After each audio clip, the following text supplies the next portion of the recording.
అమ్మ ఈరోజు నువ్వేం స్టోరీ చెప్తావు? ఈరోజు మనం కోతి ముసలి కథ చెప్పుకుందాం.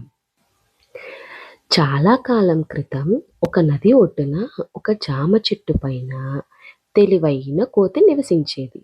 అది ఒంటరిగా ఉన్నప్పటికీ చాలా సంతోషంగా జీవించేది.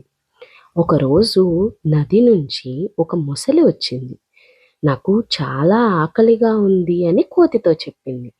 దయగల కోతి ముసలికి కొన్ని జామ పండ్లు ఇచ్చింది. ముసలి రోజూ కోతిని కలవడానికి వచ్చేది. వాళ్ళిద్దరూ మాట్లాడుకుంటూ జామ పండ్లు తింటూ మంచి స్నేహితులయ్యారు. ముసలికి ఒక భార్య ఉంది. ఆమెకు జామ పండ్లంటే చాలా ఇష్టమయ్యాయి. కానీ కోతితో స్నేహం చూసి అసూయ పడింది. కోతి జామ పండ్లు తింటే దాని గుండె ఇంకా ఎంత తీయగా ఉంటుందో అని ముసలి భార్య చెడు ఆలోచన చేసింది. తాను అనారోగ్యంగా ఉన్నట్టు నటించింది. కోతి గుండె తింటేనే నేను బాగుపడతాను అని భార్య చెప్పడంతో మూర్ఖమైన ముసలి నమ్మింది. ముసలి కోతిని తన వెనక కూర్చోపెట్టుకొని నది దాటుతోంది.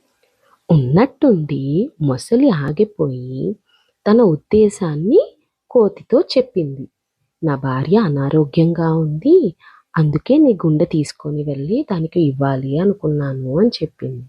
కానీ కోతి భయపడలేదు. తెలివిగా ఇలా చెప్పింది, అయ్యో ఈ విషయం ముందే చెప్పాలి కదా, నా గుండె చెట్టు పైన ఉంది, ముందు అక్కడికి వెళ్దాం అంటుంది. ముసలి నమ్మి చెట్టు దగ్గరకు తీసుకొని వచ్చింది. కోతి వెంటనే చెట్టుపైకి ఎక్కింది.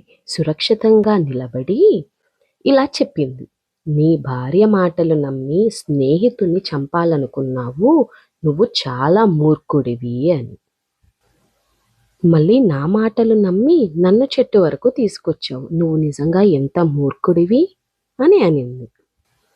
దీనిలో మనకి తెలుసుకోవాల్సిన నీతి ఏంటంటే, మూర్ఖమైన స్నేహితుడి కంటే తెలివైన శత్రువు మేలు.